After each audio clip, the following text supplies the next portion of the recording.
Hey friends, my name's Stevie Taylor. Welcome to the Gig Life Podcast.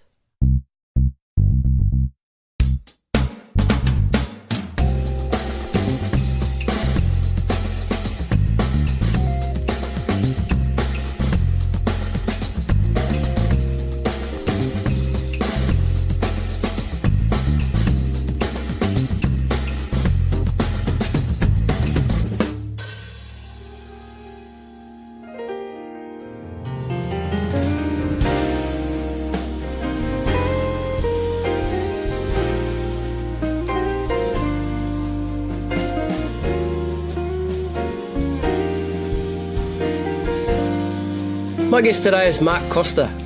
Mark is a bass player, composer, arranger and music teacher from Sydney. He came to prominence as the bass player in the house band of Australian Idol. He's also played with a bunch of Australian artists and international artists, including The Temptations, Tom Jones, Leo Sayer, Go West, Debbie Reynolds, Marcia Hines, Margaret Urlich, Shannon Noll, Sebastian, James Morrison, and the list goes on and on. He also plays in a bunch of stage musicals, We Will Rock You, The Bodyguard, Mamma Mia, Priscilla Queen of the Desert, and currently he's playing the stage show Madiba. A super cool cat with a bunch of real cool stories. It was a real buzz meeting him and chatting with him. So here he is, ladies and gentlemen, Mark Costa. Cheers.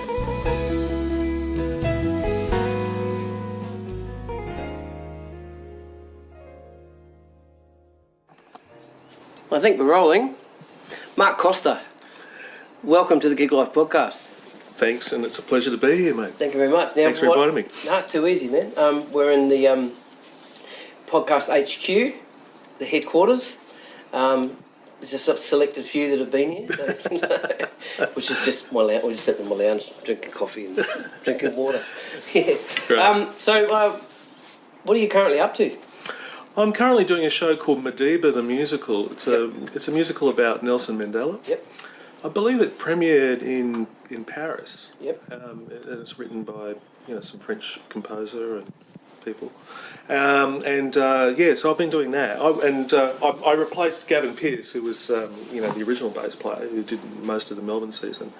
I came in and did the last week in Melbourne, and I've done the Sydney season at the State Theatre, and we did 3 nights in Canberra. And we're on a bit of a break now, and then it does Perth and Adelaide in January. Right. Yeah. Okay. And then after that, who knows? Yeah. So are you doing sort of matinee shows and night shows, or just one? Yeah. Yeah. It's like it's kind of the 8 show a week sort of kind of deal. Yep. Yeah. There's a couple of matinees in there. It's a quite a small show. Because I've done bigger shows. I did like Mamma Mia and Bodyguard and things like that, and they're quite big shows. A lot of cast and big productions. Right. But this one's relatively small. The band there's only 3 of us. It's only a trio. Right. It's like keyboards, percussion and bass. Right. Who are those players on that? So the musical director is Michael Tyack, who's been around for a million years, on piano. A very well-known musical director. The percussionist is a guy called John Clark, who he's Sydney born, but been living in Melbourne for the last 20 odd years, and he's kind of like playing congas and African percussion and right. All that stuff, bongos, and then me on bass, Right. and then we're playing to a lot of stems, a lot of tracks, Track stuff, yeah. Yeah, so Yep. there's a lot of BVs, and there's a couple of rap kind of numbers in there, so there's some loops and that sort of stuff. Oh, so that rap stuff and the BVs is in the tracks as well? Yeah. Okay. Because it is a small cast, and Makes sense. I think there was like an album that was released, and I think that some of them were kind of like big kind of production type numbers, so they just grabbed that, and I think it's probably maybe economics wise, it's only just like a 3-piece band. Absolutely. Economics usually dictates everything, especially the these budgets days, and stuff. Yeah. Yeah, absolutely. Yeah. So it's actually very rare to do a modern show now where you're not playing to tracks and Priscilla, Mamma Mia, Bodyguard, they're all to tracks. So bigger bands though with those. yeah, bigger bands. Yeah. Definitely. Yeah, I mean, Mamma Mia, we had there were 3 keyboard players, 2 guitars, and percussion, tuned and untuned percussion, and myself on bass and drums. Right, I was going to say drums, because that's 2 shows you've said without drummers. Or drummers. No, this is the first show where there hasn't been drums in it. Yep. And Bodyguard was like a similar sort of setup. I think we had horns. Priscilla, similar setup, had horns. Only 1 guitar in that one. So, Yep. yeah. Who was Steve Marin the drummer on Bodyguard? Yeah. Got to meet Steve, and cool. we had a ball. You know, Yeah. Loved his playing. Yeah, he's playing with Jersey Boys now. That's right. Yeah, exactly. Yeah. You know, He really. was my first guest, actually. Is that right? Yeah, he was Far out. first cab off the ranks. I hope he behaved himself. Kenny Piggy calls himself. Yeah. No, it was good. Yeah, no, great guy, great player. Loved playing with him, and he nailed those grooves, and because the whole Whitney thing, the big ballads and all that. Yeah, he was just fantastic. Did he nail the Oh yeah, yeah, of course. Not everybody can. That's just play a big that moment. It's one big shot. Yeah, and if you stuff that up, everyone will know. That's right. No problem. Ricky Lawson will be turning in his grave. Actually, now that I think about it, I think there was like a click cue into that. I think there was probably maybe like because where everything's to click. Of course. I think there was probably like a click, blump, and that kind of thing. Yeah. Actually, Steve, if you're listening, you might want to, I might be wrong on that. So maybe feel free to correct me. Make a note in the book. Make a note, Yeah. Very good. All right, man. Well, let's roll back to the beginning. You Sydney born? I am Sydney born. Yeah, born and bred. Yep. My parents were musicians. Okay. My mother was a singer. My dad a drummer. Yep. In fact, the very first instrument I learnt was the drums. Oh, cool. And I was hopeless. Right. I have no coordination whatsoever. Like I've got a brother who's like a year younger than me. And he's a complete natural. Like if anyone was born to be a musician, it was him. Right. But he just was kind of like a complete natural, but didn't like to study or practice and all that sort of stuff. So he was like a really natural kind of drummer and guitar player and all that. But I get on the drum kit and it's like trying to coordinate my feet with my hands. It was just a nightmare. I was hopeless. Right. I'm a bit of an uncoordinated guy anyway, so. Drums was my first instrument, and I had an accident when I was about 13 or 14. I broke my ankle, and I was on crutches, and I was going down some stairs, and I actually fell over and broke the other ankle as well. So both my ankles were broken, and so I was like confined to bed pretty much, for a few weeks. There was a bass in the corner. My dad had bought my mother a bass, thinking that my mum was going to take it up and become a singing bass player, And mum lasted about 10 or 15 minutes and just said, "No, that's not me," and put it in the corner. And so, and when I had this accident, I was kind of bored, you can only do so much reading and watching TV. So I would just grab the bass and kind of tinker around on it, and this was around 1976, 1977. So disco was a really big. This was the big thing on the radio. Right. So I actually would tape songs off the radio and just learn the bass lines, And I probably didn't even, maybe I got close, maybe half close. I can't quite remember, but I had a lot of fun. Yeah. And it was a way of actually sort of getting into the bass. I had no technique, just using my ear, and my ear wasn't developed, and trying to figure out these bass lines. So the first song I ever learnt was "You Should Be Dancing" by the Bee Gees. Yeah, right. That was the, and then that's it, and because the Saturday Night Fever thing was big. So a lot of that material that was all on the radio, More Than a Woman, and all that sort of stuff, and so I was just learning all that, this kind of lasted for a number of weeks, and then I just started to develop. This is great fun. I'm having a ball. This is awesome. And my dad noticed it. My dad sort of could see that I was kind of spending hours doing this sort of stuff. And my dad was kind of playing in clubs, RSL clubs at the time, and he kind of brought me in to play with him, at these clubs. So Dad on drums and me on bass, and I would sort of do these club gigs with my dad. And I couldn't read. I could kind of get around the bass, but I didn't really have much technique or whatever. So, I pretty much learnt on the job how to read. Like those early gigs were just terrible. Like it would be a trio, it'd be Dad and drums, me on bass, and the piano player, and we'd be like backing acts. Right. And so I'd be standing there with all this music and looking at the bass part, thinking, "What the hell's all this?" Was it notes or? Well, yeah, notes. Oh, yeah, right. like actual charts. And you hadn't seen up to that point. It was just like it was all foreign to me, and so, those first few months, I pity those acts, because I just annihilated their shows. There was one act in particular where there was this like flimsy metal stand, and this act had like a 5-page bass chart. And I remember when we started the show, it was like my dad counts like 1, 2, 1, 2, 3, 4, and I'm like, we're going, and I'm hitting every wrong note possible, like not even close, it's awful. And then suddenly the music stand collapsed and the music just went all over the place. Where I looked at my dad and he just said, "Keep going," and it was just like I did not get one note right.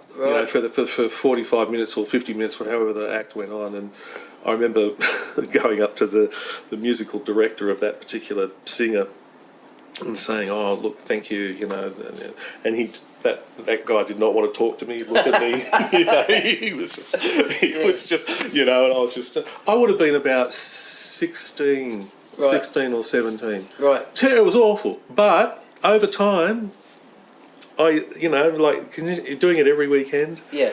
I got stronger. I got better. I started to recognise things. Things started to become familiar, and I go, "Oh, that rhythm. I know that rhythm," and learn on the job. Yeah. And that's how I got. But did you have any idea of sort of chords and progressions and the notes that made up the chords before you went into that? Not so much harmony. Obviously, if I saw like a C major 7, I knew that I hit the C. Okay. That's the root note. Right. I knew that. Okay. So if there was a chord chart, I could actually kind of like do that. But okay. I think I was just like really green about everything else. Yeah. I had a couple of lessons from various people. Yeah. Ed Gaston was a famous jazz bass player. With Don Burrows and all that. So I had a couple of lessons with him. In fact, Ed, I remember going to a lesson at his place, and I would never practice too. I was the worst student, awful. They'd say, "Oh, did you practice da-da-da?" And I go, "No." But Ed actually played me that Jaco Pastorius album. I remember he said, "Check this out," and he played that track, Donna Lee. He said, "Check this out," and he played it, and I was just like gobsmacked. I didn't know what it was. Yeah. No, I didn't know, how technically difficult it was at that time. All I knew that back then, wow, that was amazing, and it was really good, And then it's amazing how that stuff sort of stays with you, So that was like a really, and I hadn't heard, and that was kind of my introduction into that whole kind of weather report. Yep. All that, because I thought, I love that guy's sound and all that, so I would buy a weather report album, which was heavy weather. Yeah. I mean, what a great time to be alive, Yeah. Checking it out and then just hearing Jaco's playing it. I love that. That sounds great, You're right. It was more the Jaco sound than as an amazing player that he was, but you just knew it was him. Mm. You just so easily identifiable, isn't it? It was just such a strong sound, strong voice. Yeah, and correct me if I'm wrong, bass players, but actually I might get myself in trouble here if I say Go on, go for it. It's your podcast. Yeah, I guess so, but still want people to listen. Am I wrong in saying that it's a little bit harder for a bass player to develop a sound? No, I wouldn't say that, because I think everyone has a sound. Some probably less developed than others, but I think with Jaco, for example, he could pick up any bass and it would sound like him. Yeah, right. And he actually famously says the sound is in your hands. Yeah. That was like a quote. I remember that was on the front of Downbeat. Yeah. But I mean, like you think of like Marcus Miller and. Jaco, Mark King, you know it's there. You know it's there. That's right. Yeah. Yeah. But I could say the same about local guys too. Like, Okay, all right. like Steve Hunter, for example. Like, Right. amazing bass player. Yep. And I've got a quick Steve Hunt story to tell Awesome. as well. But, he's got a really strong, identifiable sound. It doesn't matter what bass he plays. Right. It's just, And I think it is kind of like the sound is in your hands, but it's also what you play as well. Right. We all have our licks and stuff, but that Yep. becomes a part of us, Yep.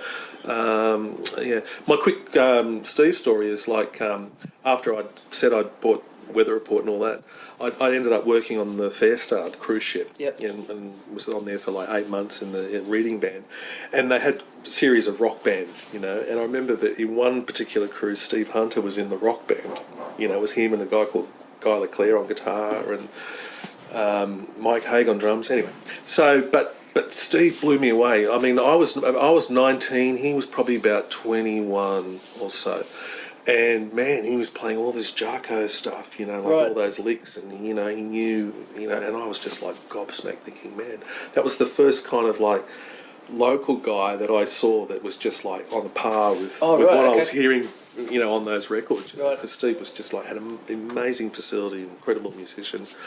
Love you, Steve, if you're listening. And I was just like floored, and I was the guy in the other band that in the reading band, back in the Axe and Yeah. and all that sort of stuff, but that was like wow, this guy, he's like this. He can play all that stuff, It blew me Yeah, away, that's cool. Yeah, it's quite amazing. And of course, he's the legend that he is now. So. Yeah. I'm just sitting there thinking, have I still got bass player fans now after?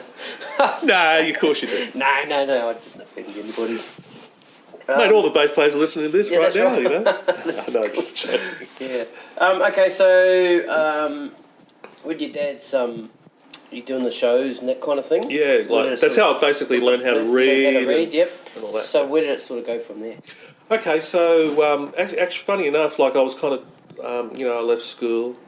I actually left school at the end of year 11 because I just knew that the HSC, the High School Certificate Year 12, was going to be a write-off because Okay. at that point I was well entrenched in music. Yeah, same with me. And in fact, this is a funny story, is that, and not many people would know this, but I love those first two Midnight Oil albums, and I played them religiously when I would get home from school, because the bass player on those two records was a fantastic bass player.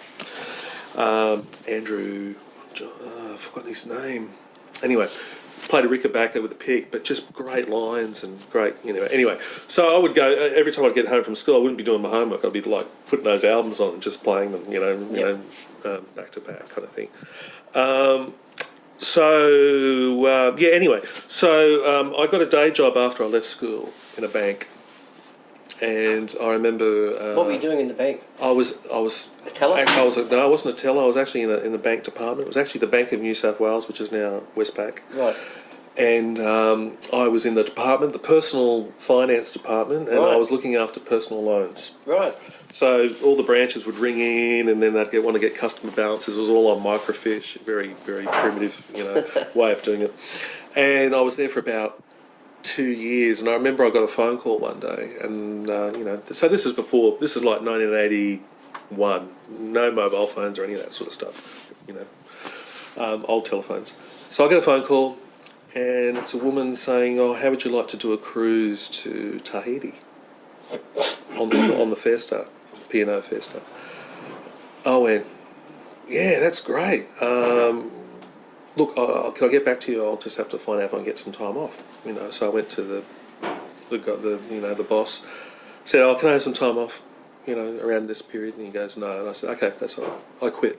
Yeah. So I quit the job, went on the Fair Star, did the trip to Tahiti. It was amazing, it was just seeing the world and going to all those islands and everything. Did you sail to Tahiti, or you flew to Tahiti, got on a ship? No, we actually left Sydney and then sailed, and we did Tonga and American Samoa and all that stuff, and then went to Tahiti, then came all the way back. Yep.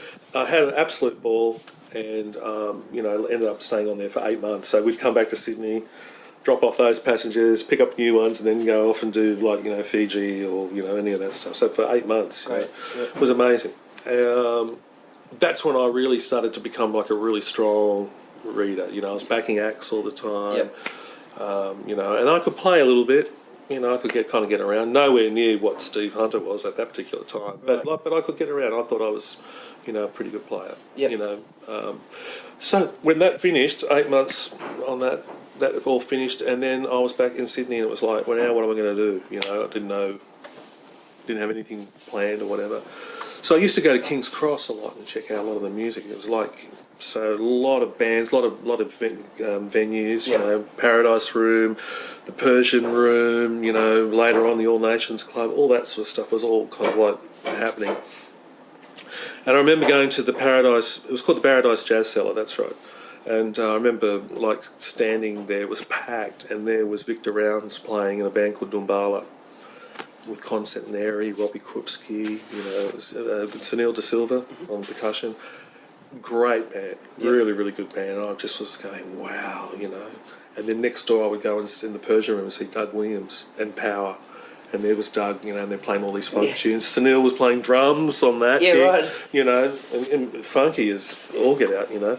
And then there was the Musicians Club, you know, I went there, saw Barry Leaf's band, Andy Sidari on bass. I think it might have been Mark Kennedy on drums, Andy Byrne. It was, you know, it was an amazing time. Amazing time, yep. You know, a lot of great players out there. So as luck would have it, Victor decides to leave Dumbala, you know, and then they had another guy come in who didn't last very long, a Jamaican guy. And then I got the call. You know, I don't know, you know, because I'm not sure how it happened. I think maybe Victor might have recommended me. I'm so long ago, I can't remember. So I got the call and I was in the band, you know. And so there I am at the Paradise Jazz Cellar. You know, I could play, but, you know, I think, you know, my groove was really stiff at that time. And, you know, and all these... But I got to know people coming down to see that band, you know. Right.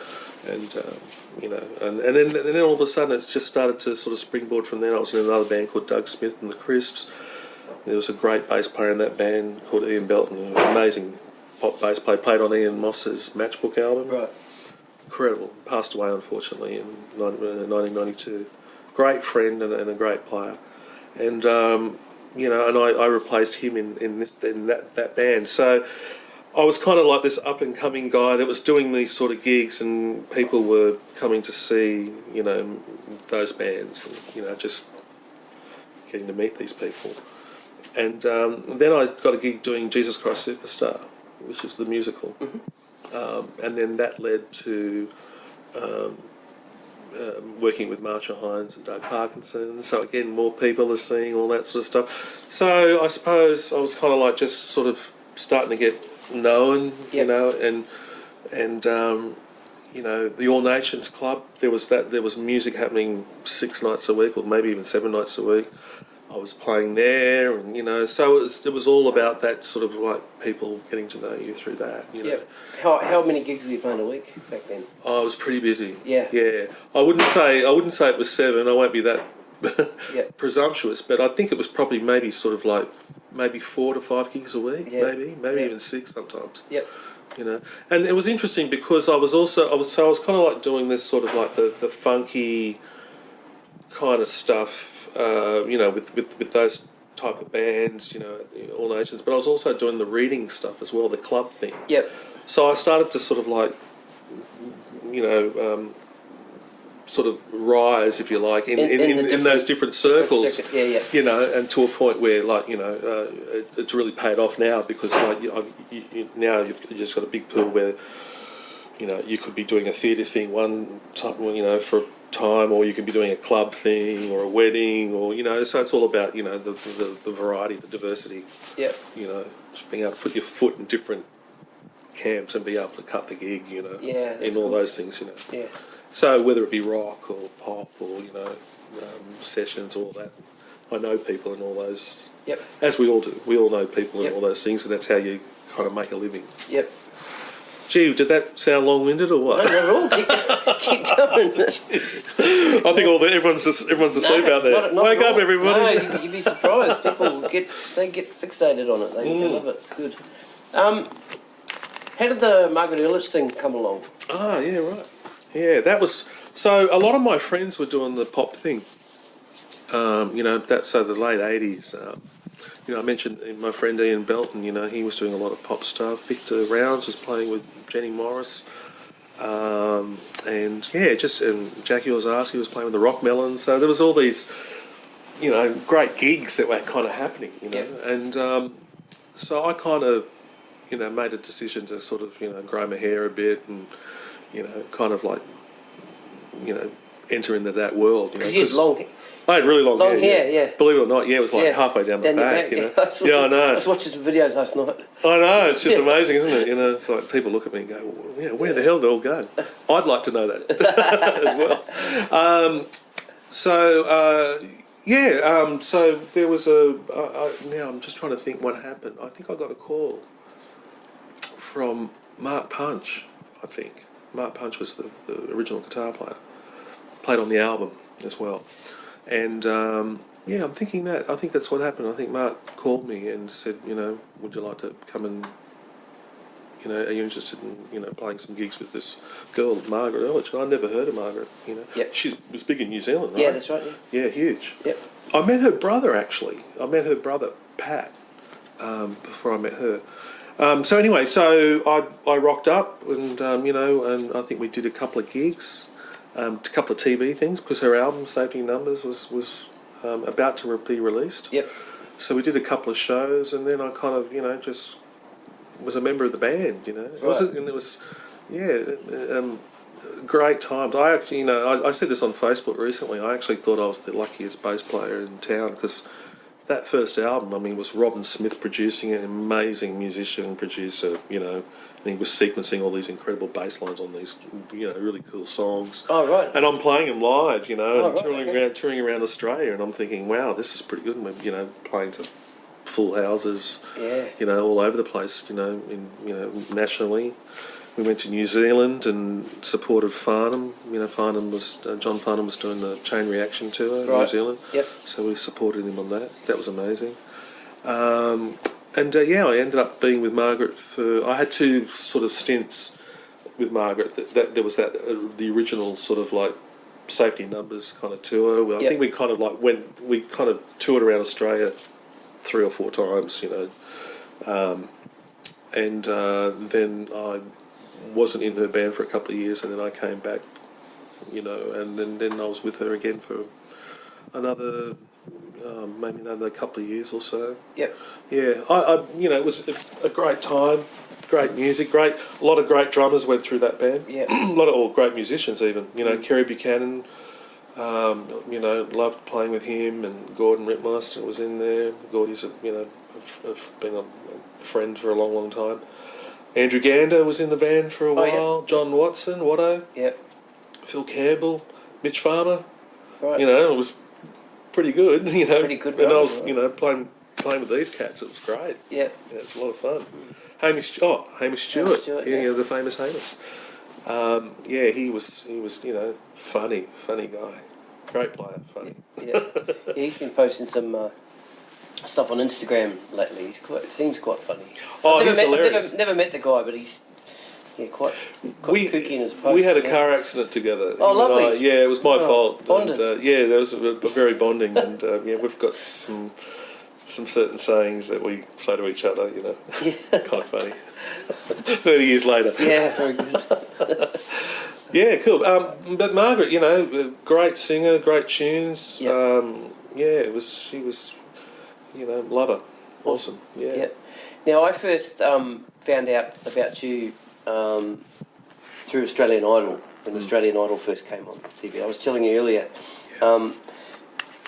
coming from New Zealand, the only sort of TV band, any bands on TV that I got to see was Hey Hey Saturday.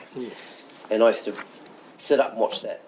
And watch Darren Frugia and the rest of the guys. Craig Newman, just incredible. And then, didn't see much else of that on, New Zealand TV or so much on Australian TV, but I wasn't really... it's not till later that I realised there was some other shows with bands on it, but I didn't really know about it. But until Australian Idol came on, and like I was telling you before, I'd never really watched it for so much the acts. I used to just watch the band. And of course, find out who the people were in the band, and I got to find out about who you were and Gordon McMeister and Rex Go, those guys, those guys. Chris Gazalis, How did that gig come about? Yeah, well, actually it was kind of... You were bassist and you became one of the arrangers. Yeah. Yeah, so it was kind of funny how the whole band thing came about on that show, because if you remember back in the early days of it, it was just John Foreman playing piano to them singing. So it's just piano and vocal. And I think they did it as an experiment.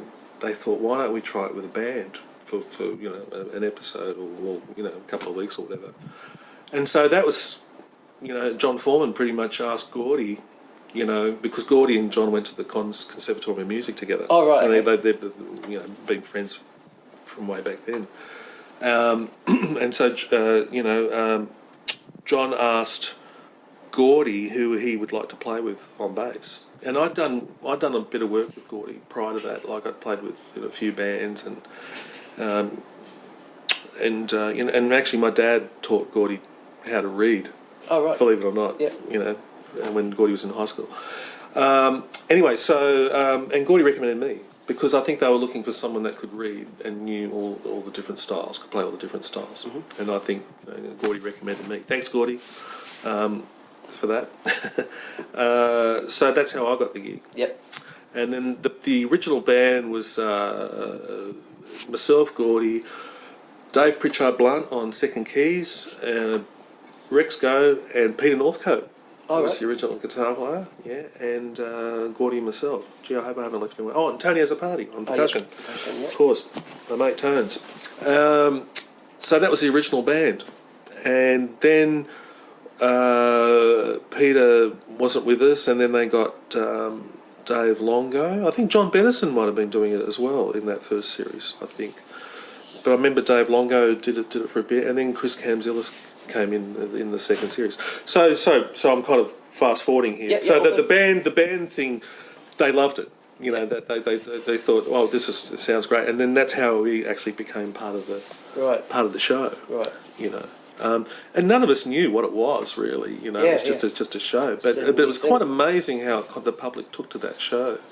It became bigger than Ben-Hur, and I remember that after that first season, they did a national tour after it, and that was just doing all the entertainment centres, and that was just mental. Like I mean, it was like packed and screaming kids, and so Guy won that first series, and there was like Shannon and Cosima, and all these people, and everyone's just losing their mind. All the punters are just losing their mind. It's like, it was just incredible. Yeah. And so we're getting flown around, and we're playing these big. And I believe there was they filmed and broadcast like one of the shows that we did in Melbourne at Rod Laver Arena. Yeah, it was mental.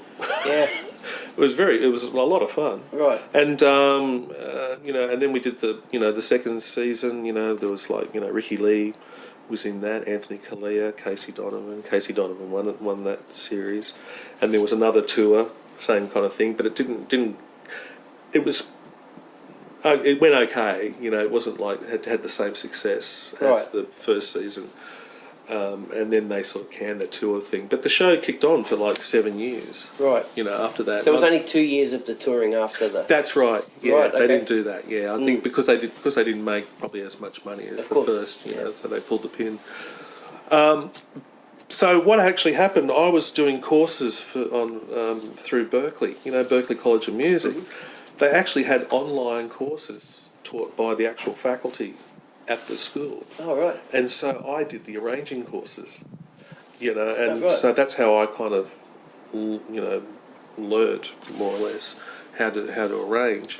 And I actually said to John one day, I just said, if you love to arrange something, if you, have anything, just sort of put my hand up for it, and then John said, yeah, sure. And so I got a song and arranged that, and I remember the band this is the sort of sense of humour that I have to deal with. I think Gordy might have been the instigator. So the band, John counts it off, and the first note the band plays, it's just sounded horrible. They're all going crank, crank, and all that sort of stuff. And I looked out, and I was mortified, thinking, and then they're all kind of like, looking at their music, thinking, oh, is this right? And it was a big gag. Of course. So it was like, so that was funny because I knew it was because like it didn't sound like that when I was playing it through Sibelius and all that. But that's a sort of sense of humour that these guys have. So anyway, and started to sort of like gradually do a little bit more, and I basically learned how to write for strings and orchestra on that gig. Right. Because I used to watch it and go, man, does John Foreman ever sleep? Because it's just so... I never realised there'd be more arrangers. Yeah, well, actually, I'll give credit where credit's due. Dave Pritchard Blunt, who was the second keyboard player, he did the majority of it. Okay. Because he was quite quick, and he was, a piano player and very great musician. So he would do a majority of it, and then there was another girl, Libby B, fantastic bass player, a friend of mine, great arranger too, and she would do some. So, Dave would do probably, maybe half, Libby would do probably, 4 or 5, a week, and then I would probably get 1 or 2. Okay. So it was like the best Right, every so it was bit really of the week. spread out. Okay. Yeah, well, it was kind of farmed out. I mean, but later on, when John had left, I actually did more arranging. Did he leave? Yeah, he left. He left after the sixth season. And how many seasons did it run? 7. Oh, So okay. Dave Pritchard became the actual musical director in that final year. Yep. Yeah, so he kind of was elevated to that role, and I got to do more arranging because of that. So but it was fun, and it was nice to get that extra income as well. Yeah, sure. Even though it wasn't like a lot, but it was enough to. And I must say that I really enjoy arranging more so than bass playing nowadays. Yeah, right. It's kind of because the bass I've been doing it. It's like it's like being married to somebody for 40 years or so. Good old dependable bass is always going to be there and all that, and you have that kind of like. I have periods where I just don't want to play the bass and just put it down but the arranging thing is kind of really new and exciting, and getting to learn about all the different instruments and what they can and can't do, and voicings and all that sort of stuff. That's such a mistake a lot of people make when they try and do their own string arrangements. They write these parts that not even knowing that particular instrument can't play that high. Or that instrument can't play that low. Or absolutely, Well, you can't get from there to there on that instrument that quickly. That kind of thing. Yeah, I mean, I've heard stories about even big budget things. Yeah. Like I won't name any movies or shows or whatever, where the person who was the orchestrator was someone that was just a great sequencer or programmer or whatever. Yeah. And they just happen to have this great sounding string library or whatever. Yep. And you could play just a unisons. Like a C in the violins, C in the in octaves, in the cellos and all that sort of stuff. But with a great sounding sound library, it does sound amazing. Yeah. But it's really not much happening there at all. So. It's a real art to kind of study the masters and check out string quartets or even look at scores and just see how things. I mean, that's actually to me is like. That's like, wow, you check out the Planets or something like that, some score, cool. And then you saw Appalachian Spring by Aaron Copland, you're checking out, wow, that moment there, what's going on, and then you check out the score and just see how they wrote that, or what textures they're using, it's fascinating. I feel like I'm kind of like a beginner again, learning music. Yeah, it's really cool. Because it's like. Compared to those guys, they're just monsters, Yeah. And going back to the quote-unquote amateur arrangers type, When you're listening to movie soundtracks and stuff like that, are you listening for that stuff? Do you find your ear go to that? Look, sometimes I suppose Yeah. it depends on, say, the mix, or certain things might pop out. I suppose I'm really conscious of it when I'm watching a movie like Star Wars or any of those John Williams type John things, Williams, yeah. because I just know. But even when you sort of sit down before the opening credits, you just know that musically you're just going to be taken on a ride, Yeah.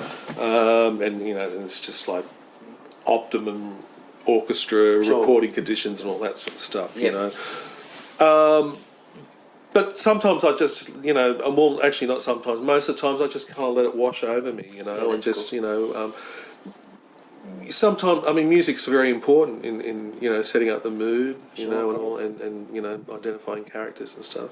I suppose with the whole arranging thing, I kind of got into the whole composition thing, because it was all about learning how to compose and, studying different techniques on writing music and all that sort of stuff. My whole masters was kind of like done on that. Yep. That whole thing. You did that fairly recently, didn't you? I did that. I did my masters. Well, I graduated my masters in 2010, 2011. Mm-hmm. Yeah, I got a masters of music and composition. Great. Yeah, and that's how that CD that I gave you a copy of. That's how that got recorded. That was the portfolio of compositions, and that was I'm so proud of that CD because the guys, so it was Gordon Rittmeister on drums and James Muller on guitar, Bill Risby on keys, and Tony Azzopardi on percussion. We recorded that whole thing in 2 days, and their playing was just off the chart. They just rose to it, and I'm just so proud of what the magic they brought to my music. Yeah. I'd love to get back into the studio and do another one and with those guys and all that, but life. Yep. That's right. Life and all that sort of stuff. So hopefully, fingers crossed, maybe next year. That's cool. So that CD, is it? I know it's not available on Spotify or Apple Music because I looked for it today. Yeah. And you given me some CDs. Mm. Are they available to purchase from anywhere? Look, I've got two. I'll put the link on. Yeah, I've got 2 boxes at home. Okay. So I suppose if they, I can give you my email address and they can, or an email address or a link or something. They can just, if they want a copy, they can just write, and, Great. Yep. I'll post it out to them or whatever, Awesome. Yeah. It's kind of funny because, that was sort of like 8 years ago. So I've kind of dropped the ball with kind of like the promotion side of it. Yeah, it's a different sort of animal these days, though.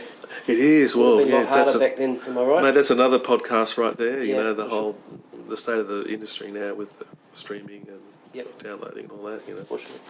Yeah. Talk a little bit about it if you like. The impact it's had on you personally. Well, look, I mean, hey, it's not like I'm a big recording star or anything like that, but I mean, it's just a shame the way things have gone. With the whole, I'm 56 now, years of age now, and I'm kind of, it's a little bit cynical about the whole thing, which is a shame. I don't really want to feel like this, but it is what it is, isn't it? I just hear, the whole Spotify thing, the really low, pittance of a royalty that they give to people, and all that. It's just a shame.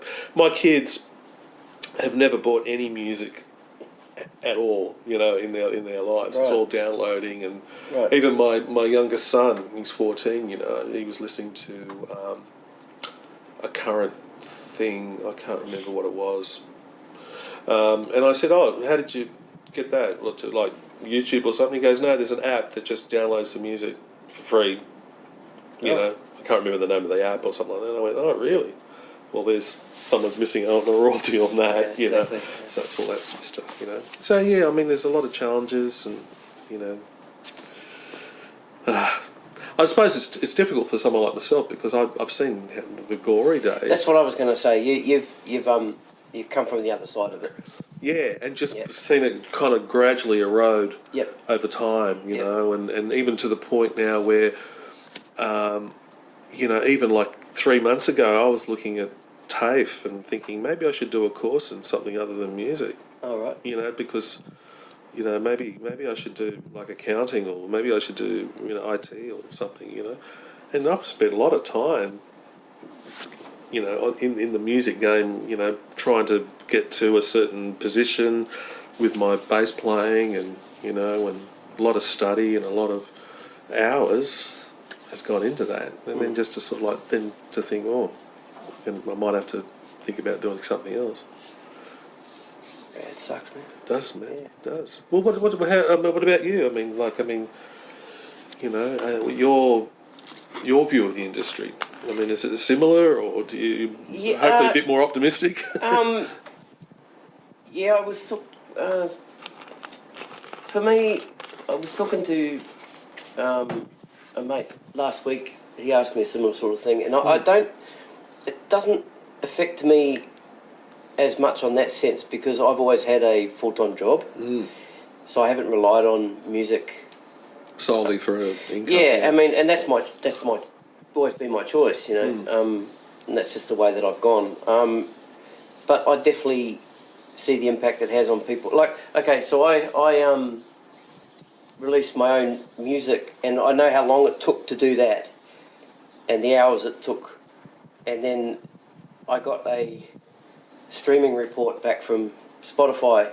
Actually came out today, and kind of looking at it going, well, that's pretty cool, the amount of people that listen to it, but I don't think I'll be lucky to see 20 cents out of that. Yeah, right. You know, yeah, and that's just, you know, I'm such a small scale, it doesn't affect me that much, but, you know, I definitely have seen and heard a lot of stories of people that it's affecting really bad. I was just going to say, like, probably a lot of people that you interview too, you know, sure. It'll be really interesting to sort of like, you know, get their take on. Yep. I suppose we've all got different, you know, and here's the other thing too. I mean, the reality is, as I said, I'm 56.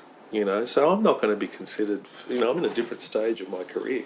Right. I'm not going to be that sort of like that young, hungry kind of bass player that's going to, you know, try and do all the happening gigs around town. And, Yep.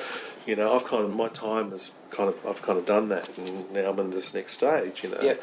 A lot of my students are doing, you know, these great things, you know. One of my students is, ex-students was you know, Camilla Charlesworth, and she's killing it in the States. Oh yeah, she's doing great. You know, I'm looking at, you know, Instagram, and she's doing all these great gigs, and, you know, and you know, and as a, you know, and that really warms my heart to see that, you know, because I mean, she always had talent.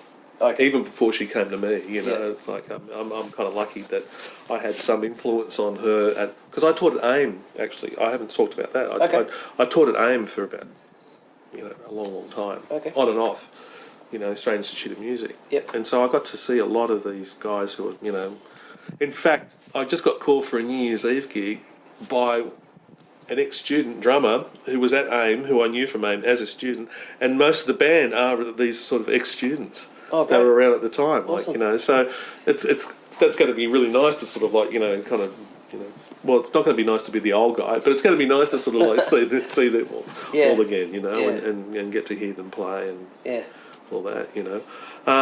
But yeah, so, you know, that AIM thing was great. I got to sort of like connect and somehow influence, and maybe good, maybe bad, I don't know. You want to talk to them, and see, you know, some of them do really, really well. You know, it's really, really nice to see that. You know, yeah, but that does sadden me a bit. How you're thinking, am I going to have to go to TAFE and do another? Yeah, that sort of hits hard. Well, it's. I'm sorry, I didn't want to sort of make it into a pity party. No, it's not what I meant. Yeah, But I thought the same thing. When I was younger, I was thinking, wow, I thought new music was going to be look after forever and look after me and all that. But, you know, I suppose, you know, they say that the only thing that's inevitable is change, you know. Yeah, I guess so. And, you know, and the industry has changed, and either you change with it or you... That's the key right there. You know, change with it or you don't, you know. And it's really a personal thing. I don't begrudge people who, you know, want to, you know,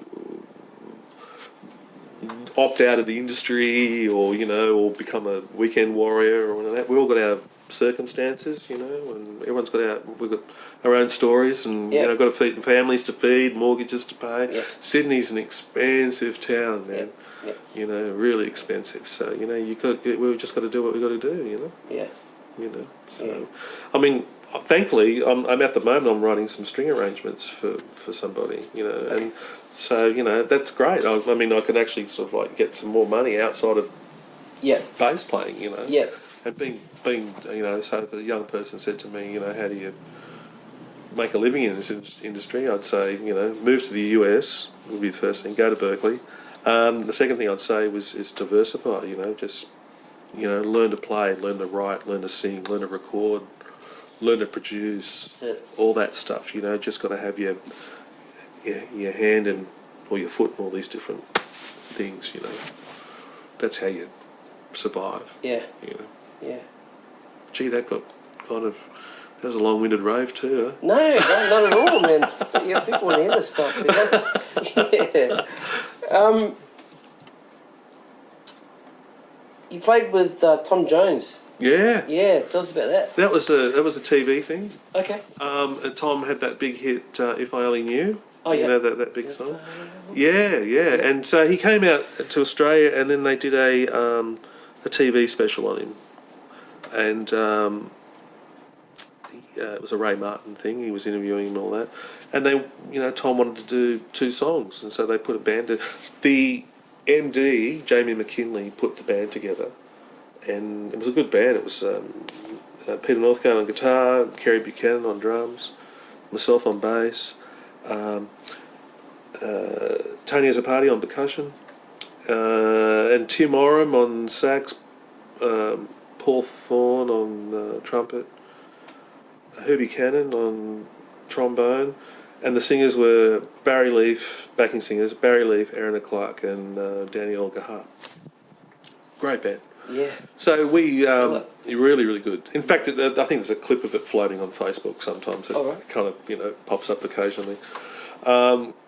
Anyway, so we rehearsed the 2 tunes, and pretty much we had to play for Tom before the show aired, before they taped the show, so that Tom would either say yay or nay, is the band going to be good enough or not. So we played, and thankfully they liked us. And so we got to play with Tom these 2 tunes on that particular show. Did you get to spend much time with him? Not really. Yeah. No, I didn't get to know him. His son was his manager at the time. I don't know if the son's still the manager, but Tom, you know, big kind of mega star. It's like,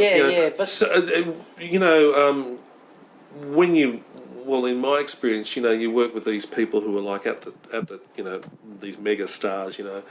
They're always kind of pulled away from people, you know, by other people. You know, they're always got to go over there for a photo opportunity, or, you know, get whisked away or whatever. You know, one of the most humble, nicest people that I've ever met, who has reached those heights, and I still am lucky to play with him on occasion when his regular bass player doesn't play with him, Mitch Cairns, is Leo Sayer.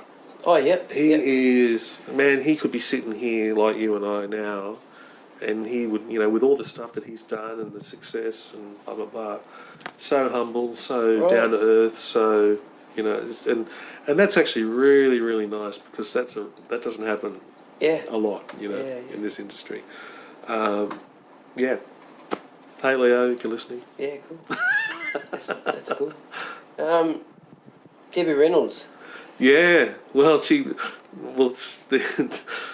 of that sort of like upper echelon mega star kind of thing, I got to play with her. She did a couple of concerts at the Opera House, and I was in her band. She had an American piano player, American drummer, and everyone else was Australian. It was a big band, you know, horns and all that stuff. And I remember as we're rehearsing, I'm looking over to my right into the wings. So this is on the stage of the concert hall at the Opera House. I'm looking over to my right, over in the wings, and there's Debbie standing there, and she's got these kind of really big, dark sunglasses, huge, and she's just looking like that. So I was looking at it, and I just kind of like just gave a little wave, like to her, like that, you know, little 5-second wave sort of thing. And she just stood there and did not flinch. She did not move. She was just like, and I'm just thinking, oh, okay. I'm not going to get a chance to chat with Debbie anytime soon. Right. But whole Hollywood royalty, back in the day. And she was, she was great. She put on a good show, and all that. But no interaction? No, didn't meet her, didn't, Really? Wow, yeah. man. Yeah, it's funny, it's all that. Yeah. I don't get it either, but I suppose, when you've been around for probably as long as she had, she's probably met a lot of people. Maybe back in her day, she was really personable and...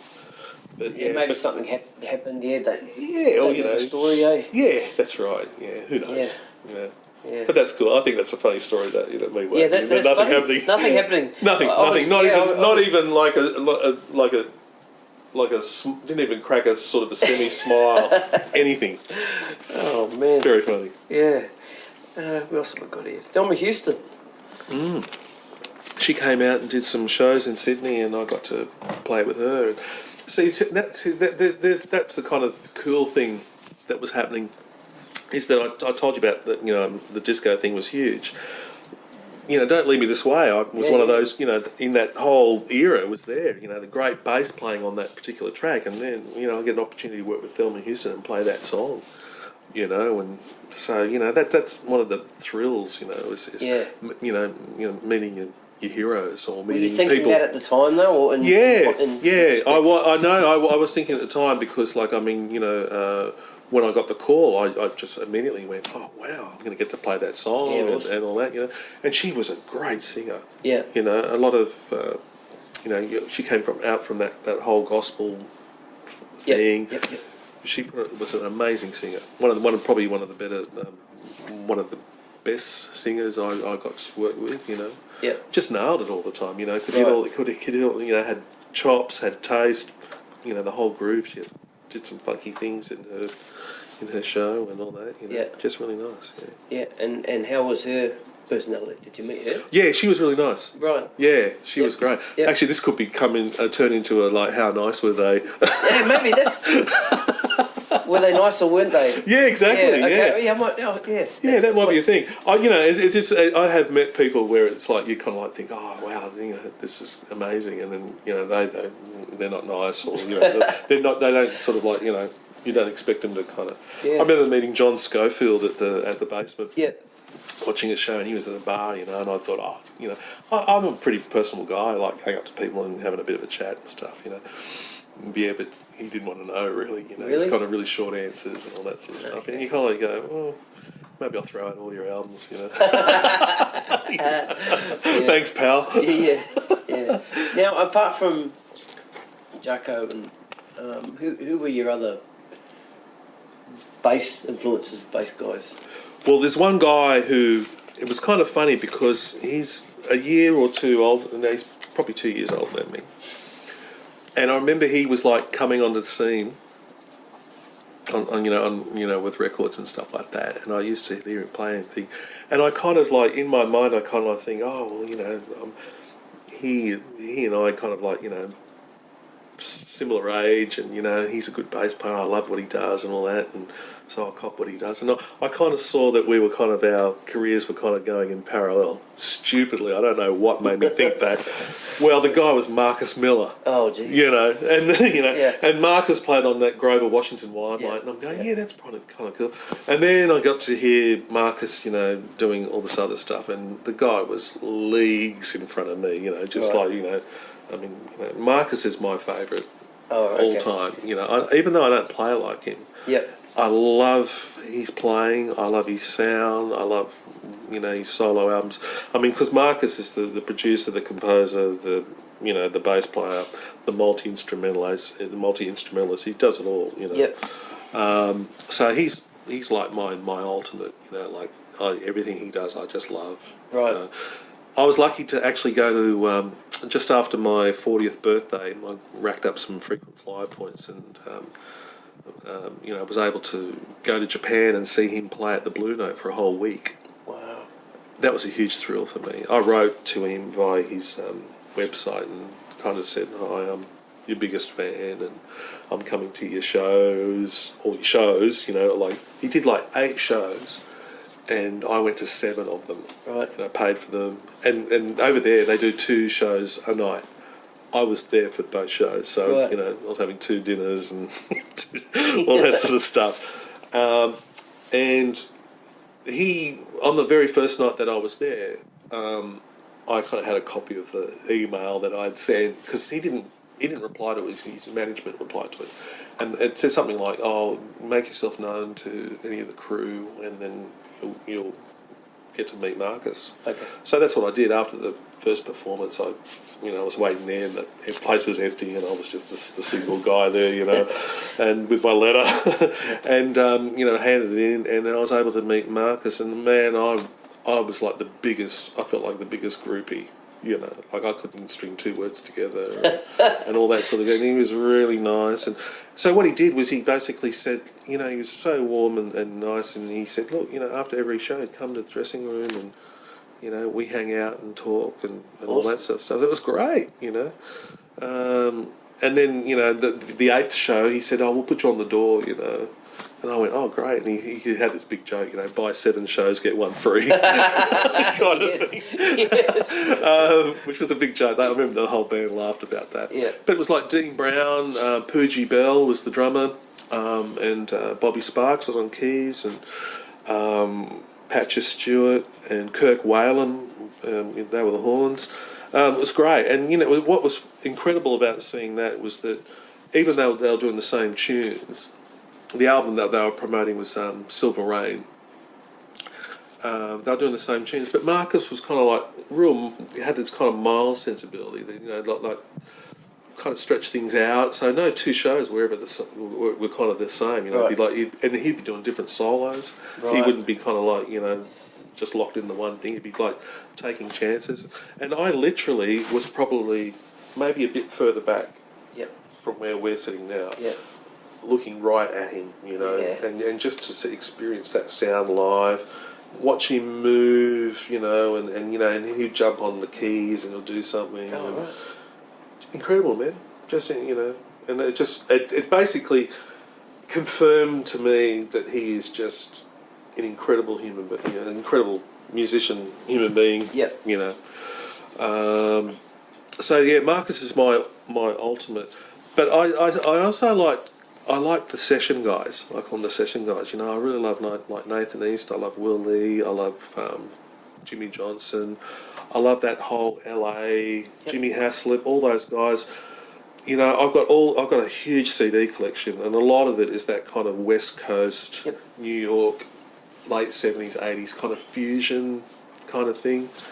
You know, Larry Carlton, Lee Ritenour, all those sort of things. You know, I just love that, and I think what I love about it is, like, I love not only the musicianship and the production and all that, but I just love what, you know, that whole idea about, you know, a musician seeing a part and then them kind of making it their own. You know, like Nathan East, for example. You know, like, I mean, he just seems to play the right thing all the time. All the time. Yeah. That in itself is a difficult thing to do. Yep. You know, and you now you know why he's just, like, you know, super successful and why everyone loves him. Yep. You know, and you know, he can, and he's got it all. He's got a great sound. He can play, come up with the great part. You know, everyone loves playing with him. You know, he's always smiling, and you know, he really knows how to market himself too. And he can sing. And he can sing too. Yeah, I remember I got a chance to meet Nathan when he came out on that first tour with Eric Clapton. And the band was Steve Ferrone on drums, Greg Fillinganes on keys, him on bass, and Eric Clapton. And then there was the 2 girl singers. And Jarko had just died. Oh. Jarko had, I think a month before or something like that. And so in this Eric Clapton show, you know, it's like, you know, them doing all those hits and blah, blah, blah, you know, White Room and da-da-da. They go into A Remark You Made. You know, the tune off Heavy Weather. And there's Nathan playing, you know, the melody and all that sort of stuff. Man, it was beautiful. Yeah. You know, just so beautiful. And you know, and I've heard like stuff that and heard stories about like Nathan.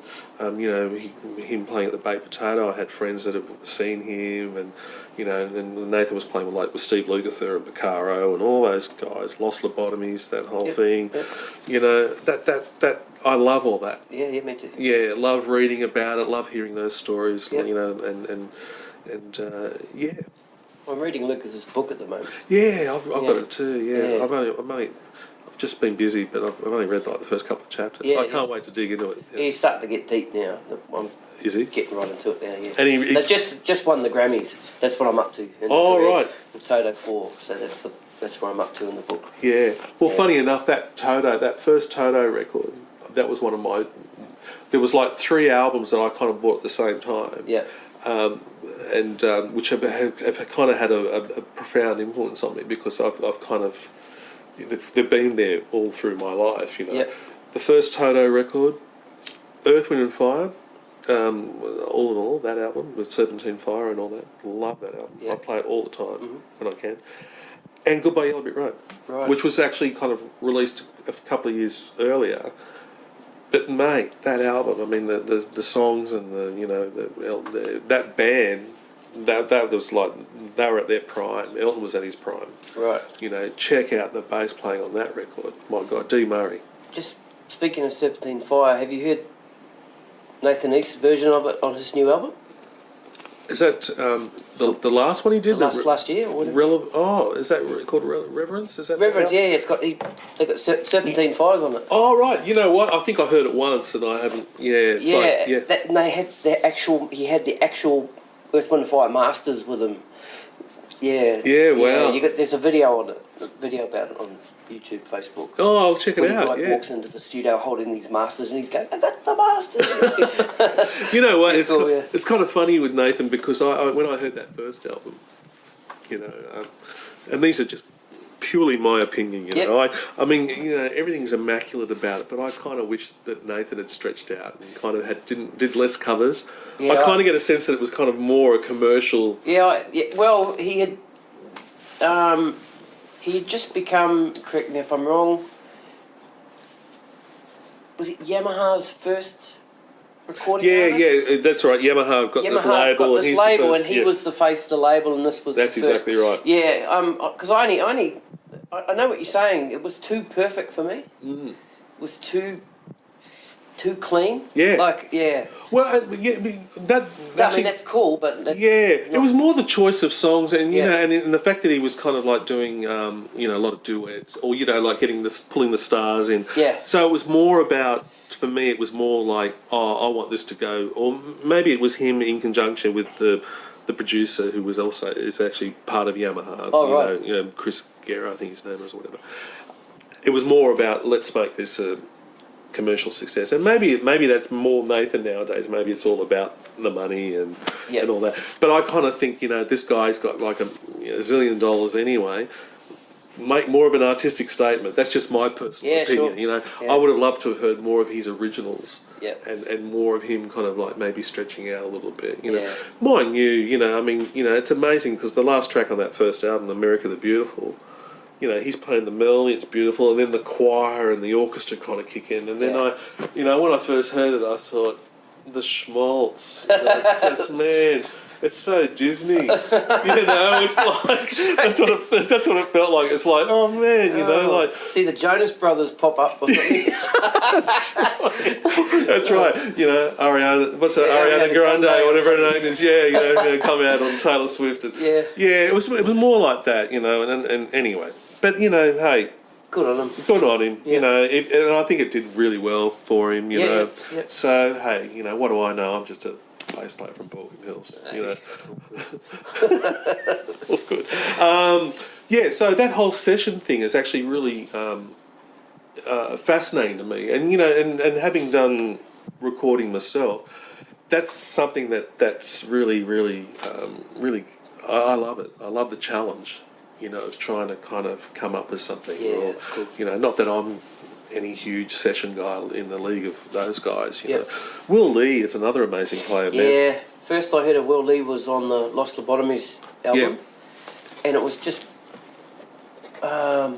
Oh, I can't remember the name of the song. The bass line goes. Doo-doo, doo-doo, doo-doo, doo-doo, doo-doo, doo-doo. Yeah, man, Just sing something it. about that. Yeah, here we go. And then it kind of does this break into an outro part, and just the groove. I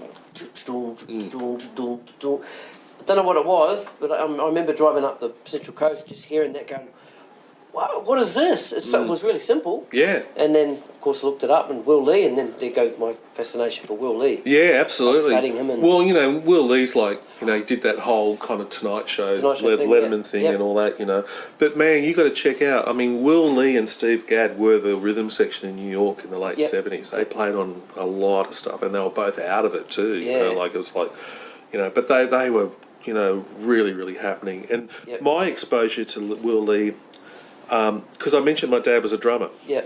So my mum and dad are kind of quite young. They had me when they were young. Mum was like 15, dad was 18. So I remember when I was growing up, the first Brecker Brothers album came out, and my dad was like listening to that stuff. He was listening to Herbie Hancock, with the whole thrust thing with Paul Jackson, and Mike Clark. So all that stuff was being played. I remember like doing my homework, and there's my dad listening to that first Brecker Brothers album. Will Lee was the bass player on that. Yep. And he just, and he sings on a couple of the tunes, and he just carves it up, man. Yeah. And he's kind of like being this go-to guy that just pops up. Yep. And then I'm thinking, man, I love the bass line in that. And if I find it was recorded in New York, chances are it was Will Lee. Yeah, well, similar for me was on the drum side of things. It was Jeff Beccaro. Yeah. Even before I knew I didn't know who Jeff Beccaro was until he died. And my teacher at the time introduced me to him. He said, "This is this band called," and he just recently died. Because I think my teacher came to the lesson, and he was really sad. Yep. And he told me, he said, "Oh, this guy, my such and such Jeff Beccaro just died. Have you heard of Toto and blah blah blah?" "Oh yeah, I've heard of Toto, Rosanna, Africa, that sort of thing." Yep. And that started my, I wouldn't say obsession, but fascination towards Jeff Beccaro. And then all these songs that I'd liked over the years, I just found out that he was the drummer. He was the drummer on it. Yeah. Or he was just part of that sound that I liked, and I didn't even know at the time. Yeah. I don't know if it's a subconscious thing, knowing that it, he's dead now, so it means more, or something. I don't know what it is, but Yeah, right. But Well, I think their playing is like, drummers, like Steve Gadd, for example. Like he's just like drummers revere him, because he's just this amazing thing. And I think Beccaro certainly is up there as well, but just the body of work. Because Beccaro played on Steely Dan records, and he's, a lot of the soundtrack of our lives. These guys have played it. Gadd was the drummer on Saturday Night Fever. That album. Was he? Yeah, he played on Jive Talking. Oh, right. With the Bee Gees, that's Gadd. I just found out that Gadd was the drummer on Dionne Warwick's Heartbreaker. Yeah, right. Yeah. But well, actually, another group of albums I should mention too that were very influential were the Al Jarreau records. Yeah. So we're talking about This Time, which was the one before Jarreau. Jarreau won Album of the Year at the Grammys. Right. And that and the playing on those records. Abel Boyle was the bass player. He's another another influence because he's played on a million things too. That's Abel Boyle Senior. Neil Stubenhouse, I could rattle off a whole bunch of those kind of cats who aren't household names, but they're just, their bass playing has just been incredible, on those Talking records. about Abe Senior, there's a Michael McDonald song called Dirty Talk, and he's the bass player on that, and I knew that. And then I find out that Beccaro's playing drums on that. Yeah, there you go. So there you go, the two of them, And, Mike Landau playing guitar. Yeah, wow. Yeah. How amazing would have been for young Abe Laboriel Jr. Oh, yeah. when he was learning to go to Dad's sessions and then see those cats. Yeah. And learn, like seeing them play. Yeah. Probably having lessons off them. They're Yeah. probably offering tips and all that sort of stuff. Man, how could you not be good? I know. Yeah, I know. You know, see that all that stuff excites me. You Yeah, know, me too. because it's like it's such a really golden period of the music that I love, and unfortunately, you know, it's just even those cats. I mean, even like, you know, like in the first few pages of Lucas' book, he talks about going from sessions to sessions, you know, during the glory days. That's right. And even he says that's, you know, that's long gone. It doesn't happen. Yep. A lot of those guys are out on the road now, you know. That's right. Gad's even, you know, doing gigs out on the road. Yeah, he probably doesn't need to though, but he doesn't know anything else, so he... Yeah, that's right, you know, and he's still playing great, so why not? Yeah, why not? Yeah. You know, why you still got it. I mean, I saw that Gad gig at the basement. Yeah, me too.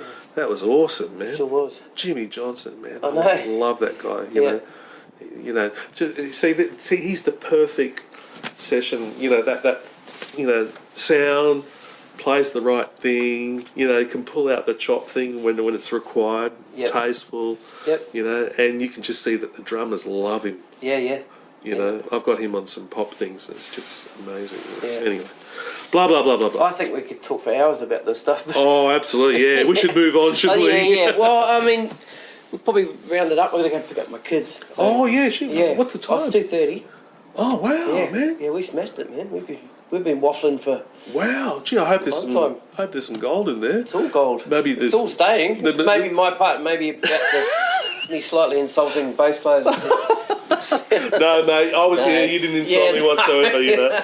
You know. Yeah. Yeah. No, man. It's all good. You know. It's you know, and you know, thanks to you, man. You kind of like, you know, getting to hear all of that, you know, all of us talking about all this stuff. It must be so exciting. It is. It's a buzz. It's kind of great that you're kind of, you know, carrying the torch. Yeah, I'm. You know, also hopefully the younger cats that, you know, they get to listen to you guys' stories, you know, because they're important. You guys paved the way, so to speak, and well, you know what, still paving the way. Still paving the way, Yep. you know. Look, Yep. I mean, you know, and you know, there's a lot of guys I just dig what they do, you know, like, you know, Adam we talked about before, Dawano, amazing, you know, Cats, Camilla. You know, it's you know, I just get off watching them succeed, you know, watching them play and listening to them and bring this whole, you know, energy, you know, to the whole thing, you know. It's really, really cool. You know, God bless them all. Wish them, everyone, you know, every success. Awesome. Yeah. What would you like to end on, that, or would you like to end on me telling a gag or something? Or... You can tell a gag if you got one. No, I don't have one. And then I can say, on that note, I don't have one that's properly clean, you know. No. You know. Oh, yeah, I remember my son telling me one time, you know, he said, Dad, what's a Shih Tzu? You know, this was a couple of years ago. He was like, I go, it's a dog, isn't it? He goes, no, it's a zoo with no animals. Boom, tish. You know, we were talking about what we're going to cut out. That's probably one of them. Go for it. Just kidding. Mark Costa. Thanks, mate. Thanks so much for being on the show. Cheers, mate. Absolute pleasure. Thanks for having me. Awesome, man. All right, beautiful. All the best. Cheers, bud.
Bye.